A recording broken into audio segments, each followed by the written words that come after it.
Start అయిన గొడవ కొంతమంది 3 రోజులు కొనసాగిస్తారు, కొంతమంది 4 రోజులు కొనసాగిస్తారు, కొంతమంది 2 రోజుల్లో ముగిస్తారు యుద్ధాన్ని. కొంతమంది మళ్ళీ ఆదివారం వచ్చినా కొనసాగుతూనే ఉంటుంది ఆ పోరు. రే ఆయన వచ్చాడని చెప్పు, మీ నాన్నకి చెప్పు అంటదేమో. ఎవడు ఇప్పుడు కాదు బొమ్మను అంటాడు ఈయన. ఈ మధ్యలో పిల్లలు గందరగోళం అవుతుంటారు. అంటే అప్పుడే వ్యాజ్యం ముగియదన్నమాట. మళ్ళీ ఆదివారం కూటం వచ్చినా కూడా కొనసాగుతూనే ఉంటుంది. చర్చిలోకి రాగానే పశ్చాత్తాపం.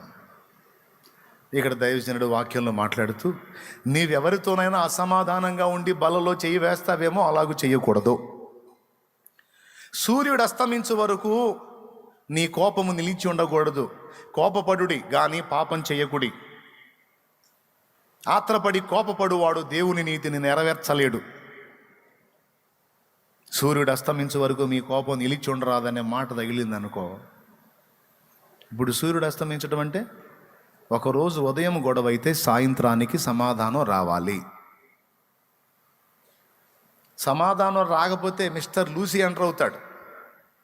అందుకు చెప్పాడు దేవుడు, కోపడటం తప్పని నేను అనట్లా, కోపడండి, నేను కూడా కోపడతాను. కోపపడుడి కానీ పాపము చెయ్యకుడి.